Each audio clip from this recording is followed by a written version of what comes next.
গাজার সব মানুষকে জর্ডান ও মিশরে সরিয়ে নেওয়ার আহ্বান জানিয়েছেন মার্কিন প্রেসিডেন্ট ডোনাল্ড ট্রাম্প। বলেন, এ নিয়ে এরই মধ্যে ওই দুই দেশের রাষ্ট্রপ্রধানের সাথে কথাও বলেছেন তিনি। এ সময় গাজাকে ধ্বংসপ্রাপ্ত এলাকা বলে আখ্যা দেন ট্রাম্প। তবে তার আহ্বান প্রত্যাখ্যান করে নিজ ভূমি না ছাড়ার প্রত্যয় জানিয়েছে গাজাবাসী। কাতার, মিশর ও যুক্তরাষ্ট্রের মধ্যস্থতায় ১৯ জানুয়ারি কার্যকর হয় হামাস ও ইসরায়েলের যুদ্ধবিরতি। ১৫ মাসের বেশি সময় ধরে চলা ইসরায়েলি আগ্রাসনে ধ্বংসস্তূপে পরিণত হয়েছে গাজা। জাতিসংঘের হিসাবে সেখানকার ৬০% কাঠামো ক্ষতিগ্রস্ত বা ধ্বংস হয়েছে, যা পুনর্নির্মাণে লাগবে কয়েক দশক।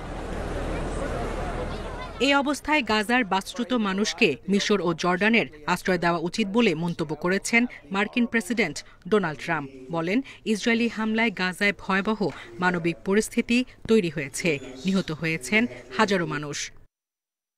ট্রাম্প বলেন, গাজাবাসীকে আশ্রয় দিতে এরই মধ্যে জর্ডানের বাদশাহ আবদুল্লাহর সাথে ফোনে কথা বলেছেন তিনি। কথা বলেছেন মিশরের প্রেসিডেন্ট আবদেল ফাত্তাহ আল সিসির সাথেও। এই আশ্রয় দেওয়ার বিষয়টি অস্থায়ী বা দীর্ঘ যে কোনো মেয়াদের হতে পারে।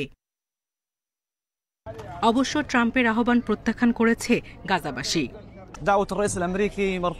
মার্কিন প্রেসিডেন্ট যদি জোর করে ফিলিস্তিনিদের বাস্তুচ্যুত করতে চান, তাহলে তা অসম্ভব।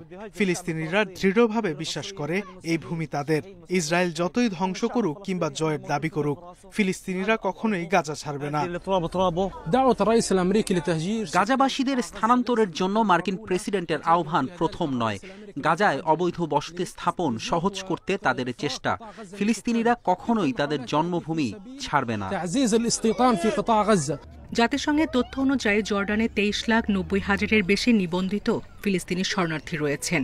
তবে তারা কবে স্বদেশে ফিরবে বা আদৌ ফিরতে পারবেন কিনা তারই নিশ্চয়তা নেই। সায়রা খান, ইন্ডিপেন্ডেন্ট নিউজ।